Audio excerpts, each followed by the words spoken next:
Yang pasti ini benar-benar Bruno-nya harus dijagain sampai nantinya bisa menuju ke arah mid to the late game. Untuk bisa mendapatkan damage yang optimal juga.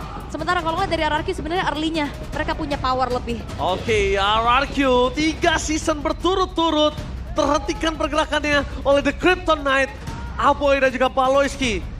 Itu benar-benar sangat sakit hati dan sekarang menjadi pembuktian. Atau bahkan Geek Farm tetap akan mengukir The Kingslayer ada di tangan mereka. So EPL, mana tepuk tangannya? Let's go to the match of the team. Alright, dan lagi-lagi kalau ngelihat tadi dari counter indexnya juga ya Om. Early game, ini harusnya bisa dimanfaatkan sama RRQ Hoshi. Oke, early game ya. Tapi masuk ke mid game mereka sudah mulai harus berhati-hati juga. Karena banyak hero yang bakal bisa memegang hero mereka. Alphanya misalnya bisa dipegang dengan Unbreakable dari Gatot Kaca. Yep. Terus juga ingat, ini bawahnya dua-duanya Revitalize antara Hylos dan juga Gatot Kaca. Dua-duanya sangat durable. Dua-duanya bakal bisa menahan damage dari volley shot yang diberikan Skyler nanti. Oke, tapi jangan lupakan juga waktu itu ada sebuah statement dari Vincent yang pakai link kalah katanya. Oke. Waktu lawan Roger ya, tuker-tukeran waktu Tukar itu. Roger, Waktu betul. lawan Bigetron kalau nggak salah Geek Fam. Tapi nampaknya dari tenacity yang dimiliki dari para pasukan tim Geek Farm, mereka cukup respect. Dan sedangkan kita ngomongin dari Bruno, Skylar lagi-lagi dia percaya diri kalau dia harus bisa 1-1. Dan dia benar-benar membuat teman-temannya gak usah worry tentang dirinya di arah bottom lane. Ya, tapi ini dua tank yang membawakan Geek Fam ya berarti. Hylos, yes. Gatot Kaca juga ya. Jadi mereka akan mengandalkan Link bersama dengan Kari juga. Dan mereka tahu ini kalau sampai Masako memang jadi, ini bakal enak banget buat buat tim Geek Fam. Yep. Badannya mereka udah sangat mumpuni untuk bisa nahan di depan. Dan jangan lupakan pasif juga dari Gatot Kaca nantinya. Still bonusnya dia. Kan memberikan damage juga. Iya, dan berarti ini ngarepin untuk nanti gimana dari Sutsujin sebagai alpha, nge-armor break dulu. Oke, Sampai tapi akhirnya? sampai akhirnya ada first blood kan di depan sana. Karena kita lihat satu mobile kill didapatkan oleh para pasukan dari tim Geek Farm. First blood dari sosok Rincia yang tidak bisa di-counter. Tapi akan coba ditukar dengan ada Paloyski. Tapi Sutsujin tak kena maut. Spear mau for defensive akhirnya berhasil mendapatkan double kill. Masih bermain dengan cukup agresif permainan dari tim Geek Farm. Lihat. The Krypton Knight udah mulai menjalar ke seluruh tubuh dari sang raja. Dan itu dia, satu double kill yang bisa diamankan juga untuk Vincent. Akan membuat dirinya akan semakin snowball lagi, bahkan lebih dengan adanya turtle yang diamankan. Yap, dan sebagaimana kita mention juga, bagaimana Rins di sini harus bersiap-siap karena dialah yang akan menjadi fokus target dari Geek Farm tadi. Kelihatan, kena dari first blood-nya juga, setupnya langsung bisa menuju ke turtle yang pertama. Yap, oke. Wow. Wow, di saat semua data berbicara Geek Farm selalu menang berada di dalam 3 season, tapi Rincia mentarget utama benar-benar menjadi bulan-bulanan warga seperti kata Om Hawa. Dan ini dia, ini adalah data yang unik, sampel unik. Data berbicara, RRQ Hoshi nggak pernah menang dari Geek Farm, tapi caster mereka mau coba untuk roster kali ini mampukah RRQ mendapatkan kemenangan. So mari kita lihat apakah Geek Farm menampar 6-6-nya. Caster yang ada, bukan hanya 5 seperti tadi. Tadi 5 ya, sekarang 6-6 ya nih yang bisa ketampar. Tapi ya early yang bagus juga untuk Geek Fam. Gimana mereka memutuskan early potential yang dimiliki oleh RRQ Hoshi Om. Iya, itu combo ya yang memang dimainkan juga. Glorious Pathway dibuka slow banget, Avatar of Guardian langsung ada di atas dari range yang belum memiliki Pride of Ice. Belum ada pasif dari Aurora yang memang sudah pecah tadi di awal-awal. Dan 3-0 memang masih leading juga. Dan laning phase menurutku di sini Masako juga lagi unggul dibandingkan dengan Skyler. Dia benar-benar nggak terganggu sama sekali dan yang cukup mungkin merepotkan ya nantinya buat Skyler adalah kalau sampai Masakonya diganggu nanti. Kita tahu bagaimana jarak dari Avatar of Guardian ini nggak bakal bisa ditebak. Dia bisa melompat dari manapun dan itu range-nya jauh. Yap, jadi harus ancang-ancang dulu ya dengan ada bayangan tadi Avatar of Guardian tapi Paloyski. Oh, benar kata Om Hawa, lihat. Langsung coba ditahan begitu saja. Nah, Paloyski berhasil melakukan informasi trigger flicker dari Rincia. Tidak ada tapi di arah bottom lane. Skylar mencoba untuk mengadu peruntungannya. Tapi dengan adanya dominasi laning di arah bottom lane, cuma tidak bisa dipungkiri. Kemenangan terhadap Turtle membuat Skylar agak cukup struggle atas Masako. Ya, ada tambahan shield dikit lah ya dan juga EXP buat Masakonya juga. Tapi kombinasi ini yang berbahaya adalah bagian belakang. Mid marksman-nya bakal ditargetkan terus-terusan untuk Gixam karena mereka bisa melompat langsung ke belakang. Tapi lihat Patwa efek slow juga Tapi lihat zoning out dari seorang Baleski terhadap seorang Poveus yang tidak bisa datang dari kali ini. Membuat terlepaskan dari tim RRQ. Berhasil mencoba untuk mendobrak. Idok di depan sana. Target utama mereka untuk take over karena Turtle. Nampaknya gagal karena terlalu terzoning out. Veldora di depan sana. Masih bisa bertahan dan Rush dari Vincent. Berhasil mendapatkan satu Turtle yang sangat manis. Tapi Susujin harus menjadi korban. Dan double kill bahkan triple kill from Skylar. Tendangan maut dari seorang Skylar. Berhasil mendapatkan 3 poin kill yang sangat mahal. Wah, ini dia positioning dan juga timing yang tepat waktu dari Skylar. Yang akhirnya membuat dirinya berhasil untuk mendapatkan triple kill walaupun Turtle lagi-lagi bisa di take over tapi outer middle turret. Ini cukup mahal ganjarannya Om. Iya, dan bahkan full plating juga tadi ya sebelum pecah dari middle turretnya. Ini sangat menguntungkan apalagi yang dapetin poin kill tadi itu adalah Skylar. 3 kill buat Araki Hoshi. Ada di tangan Skylar. Benar-benar tendangan Skylar kali ini bukan tendangan si Madun. Tendangan si Skylar berhasil mendapatkan 3 poin kill.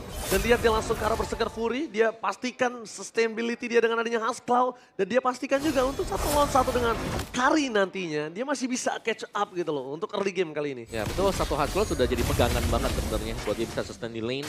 Dan yang punya potensi untuk bisa mendapatkan poin kill juga tadi. Mungkin second item dari Berserkernya kita akan melihat Skylar untuk join teamfight dengan rekan-rekan yang lain juga. Tapi sementara waktu untuk area mid-nya meskipun ternyata di pressure buat Rins, yang hilang duluan untuk mid turret adalah tim Kick. Ya, tak itu dia. Dengan adanya mid outer turret, itu ngebuka vision yang jelas banget untuk seorang Link. Dan lihat, karena satu turret itu hilang, Veldora, Aboy, dan Baloyski, dia harus berpikir dan bekerja keras untuk mengamankan Tarkov Buffet terus. Ya, mereka mau gak mau harus bisa menjaga untuk di bagian mid-nya sekarang ya. Dan 30 second untuk next Turtle, tapi setup-nya nih, dengan adanya Baloyski yang memang bisa langsung lompat ke belakang. Mereka butuh follow up, mereka butuh damager juga dan jangan sampai membiarkan Skylar free seperti tadi. Yap, itu dia posisi yang memang harus dicari juga. Tapi Dairen bakal coba untuk dimakan perlahan, terlalu tebal nampaknya. Gak bisa dikomit juga karena mereka bakal coba untuk mengatur lagi strateginya untuk setup menuju ke arah Turtle. 2 kali zoning out terhadap seorang Dairen sebelum menuju ke arah objektif. Dan kali ini yang kedua agak kurang baik mungkin zoning outnya. Tapi lihat dengan kondisi dari seorang Vincent dicegat oleh Dairen. Kali ini berbeda, The Power of Retribution ini dicegal. Dan para pasukan dari tim Maraki mereka memaksa tim dengan adanya Abu di arah belakang. Kehilangan seorang idol. Tapi nampaknya free hit dari seorang Skylar. Masih mendapatkan 2 poin kill. Dan Baloyski juga gak bisa menjawab semua jawaban dari seorang Skylar. 2 poin kill didapatkan di Turtle yang pertama. Dairen yang dizoning oleh Gatot Kaca dari Baloyski. Di Turtle yang kedua, kita lihat Vincent-nya dizoning sama Dairen. Dibalaskan adaptasi Dairen dalam kesalahan di game, di Turtle yang pertama.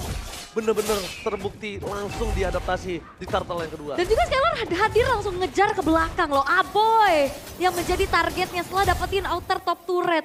Dan lagi-lagi ternyata itu dia satu buah targeting dari Baloyski ke arah Rins. Di flickerin balik, dihindari dan akhirnya bisa dibalikin Om. Ya, dengan 100% KP masih ya berarti. Untuk Skylar juga. Dan meskipun single target, tapi kalau dengan item yang cukup dan juga dengan target yang tepat, ini akan cepat buat Bruno. Ini bisa dapetin poin kill, seperti tadi Aboy misalnya lagi pulang. Jadi targetnya dia ya jelas antara Aboy, Masako atau bahkan ke Vincent-nya. Veldora, Baloyski bisa diabaikan terlebih dahulu, mungkin bisa dipegangin nanti. Jatuh ke Idok misalnya atau untuk Dairen juga. Dan bahkan mereka masih punya badan kan. Gimana? Sujin ada. Gimana nggak ada Alpha. Lihat gimana nggak dipegangin.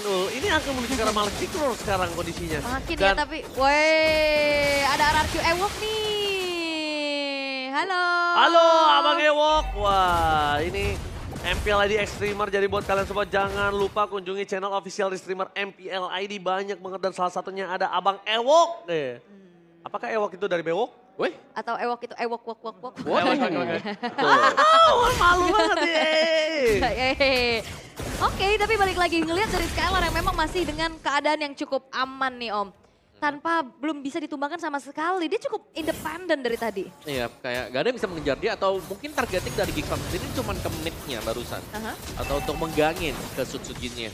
Bukan untuk mencari kemana sekarang, karena sekarang selalu masuk di poin yang terakhir ya. Dimana Avatar of Guardian udah kepake. Juga semua source udah habis dari Geekfam. Timing lah ya berarti yang bisa dimanfaatkan juga. Dan sekarang setup ke arah Lord. Oke, tapi lihat Paulus di depan sana. Dairen sudah ingat perhatikan seorang Masako. Lihat Dairen di sini. Buy time. Mereka kehilangan Paulus. Zoning out yang terjadi seorang Dairon memecahkan Baloyski dipisahkan oleh seorang Masako. Yang tandanya kalau Baloyski yang di all-in, mereka tidak bisa melakukan following up. Dairon versus everybody right here. Di belakang sana mencegah seorang Sido, menghilangkan seorang Masako. Tidak ada jangkauan seorang Vincent. Walaupun retribusi didapat, tetapi free dari Skylar gak bisa dipeduk. Mereka kehilangan 4 pemainnya. Dan kembali lagi hanya Aboy. Seorang diri yang belum terejam-ejam. Oke, tadi mau lari Masako, tapi ternyata Wave of the World itu masih connect, Om. Iya. Dan Masako juga harus tumbang tadi. Tapi team fight ya dari RRQ tadi. Melihat bagaimana mereka start untuk Lordnya, tapi mereka agak nahan juga. Dan mereka lah yang membuat akhirnya inisiasi yang dilakukan Baloyski. Baloyski tumbang duluan tadi. Pelan, tentunya pelan-pelan Mas Dairon. Pelan-pelan. Gila, Legu mengerikan sekali Ul. Yes, dan juga mereka rapat. Mereka kena pantulan dari Wave of the World-nya itu loh. Iya. Itulah yang terjadi tadi mungkin ya. Untuk di awal-awal Worldy kali. Tapi Geek masih ada chance sebenarnya. Mereka masih bisa defend. Karena mereka masih punya Aboy. Dengan adanya Eternal Guard-nya ini bakal ngebayang time yang sangat-sangat cukup sekali. Apalagi melihat mungkin komposisi ya dari RRQ Hoshi sendiri. Ini mereka belum bisa naik cepat juga. Karena kalau mereka naik cepat, mereka berusaha untuk menabrak. Jelasnya dibalikin bakal cukup mudah. Jadi main pick off adalah salah satu jawaban untuk RRQ Hoshi kalau mereka mau naik ke atas. Atau maksimalin dulu sih sebenarnya. Ini karena dari Skylar-nya ini udah punya damage yang sangat cukup sekali di menit ke-10. Oke, ini trigger dari pasif Conceal juga udah mulai kelihatan. Burst Cut Away dibuka. Tapi kayaknya nggak mau terlalu dalam yang dilakukan sama RRQ Hoshi. Mereka hanya memancing saja dari pasif base turret ini agar segera meledak. Dan mencoba untuk set up ulang. Karena ngelihat dari Suzuki ini juga masih lumayan jauh nih. Iya, apalagi Alpha ya. Kayak kalau mau buka juga di base turret, Spare of Alpha ya. Pulangnya nih yang jadi kasusnya nanti. Sampai gak ada follow up dari belakang. Oke, tapi lihat di sana. Baloyski mencoba untuk menangkap seorang Ido.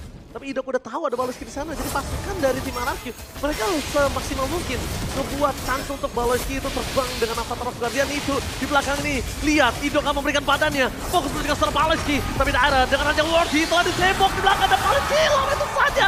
Aboy tidak menjadi jawaban untuk camp pertama kali ini. Tanpa ketiga orang harus hilang. Tendangan si Skylar, tendangan Bang Skylar benar-benar menggelegar. Terdengar ke seluruh lane of down. Wow, 3 pemain yang hilang kali dari Geek Fam. Mereka bakal coba untuk langsung paksa lagi RRQ Hoshi untuk masuk dari bawah. Oh, Skylar masuk terlalu dalam. Dia fokus ke seorang Masako. Zoning out menuju ke arah sosok dari Masako. Ini supaya tidak bisa clear. Flicker from Skylar. Tanpa akan fokus ke arah base-nya. Gak peduli apapun yang terjadi. Ini bencana. Obat dari Kingslayer.